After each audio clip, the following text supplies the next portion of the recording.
I had one drawing teacher, and in that particular class I was like his prize pupil. It was just drawing still lifes. But he was always talking to me and he loved my work, until one day I told him that I wanted to be a cartoonist.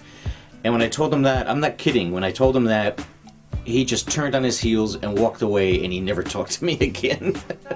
My name's Peter Bagge, and I'm best known for Hate Comics, what's generally called an alternative cartoonist. The comics I do are geared towards a more adult audience, and it basically means anything that isn't superhero comics. The first thing was children's books, like Richard Scarry's books, Best World Book Ever. That was my favorite book. And then later on, Peanuts and all the Funny Pages stuff. Anything that was funny, I liked. Beetle Bailey, BC, Dennis the Menace. Then later Mad. I was a huge Mad magazine fan. I never got too into superheroes. I read them, but I wasn't crazy about them. It wasn't until I was in art school that I came across what were known as underground comics. And the main underground cartoonist was a guy named Robert Crumb. And what he did that completely floored me was he took the traditional comic book format, but everything from cover to cover was by him. There were no Twinkie ads in there, just took the format, but just did whatever he wanted with every single page. And when I saw that, when I saw one of his comics, that's when I knew exactly what I wanted to do. I just thought that was perfect. Back then, comics had a much more disreputable reputation. It was really looked down upon. And every art teacher I ever had, they used to even say it wasn't even an art form. They had nothing but disdain for comics. And so my parents, every teacher, they all said, you'll never make a decent living at this. Everybody did everything they could to discourage me from being a cartoonist.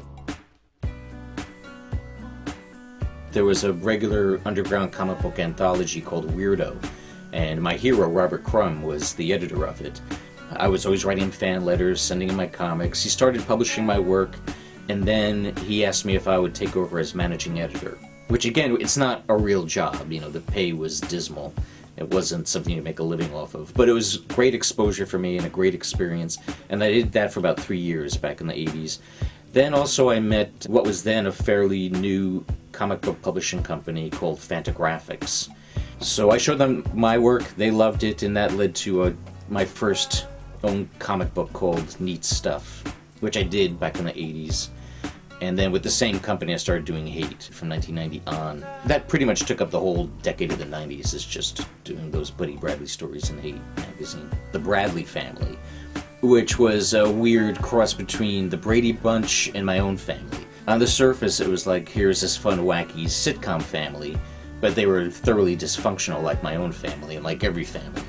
There was one character in the family named Buddy Bradley who was like the teenage boy. Because he was the most autobiographical of all of my characters, I had more and more ideas for him, until it reached the point that I decided I might as well just give him his own comic book. For the first time in ages, the character isn't optioned. Nobody has the movie or TV rights to him. But he has been optioned almost non-stop for the last 15 years. They always name whoever is like the latest hot young male star. People were seriously pitching Leonardo DiCaprio, which if you know the character, you'd find that quite amusing, since he's very ugly, my character. I still mainly think of myself as a cartoonist, so when I think of work that I'm proudest of, it's always a strip.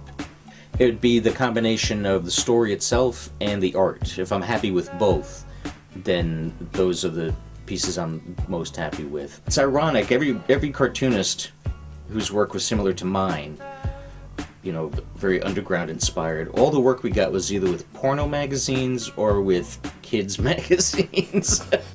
For some reason they had a very similar aesthetic.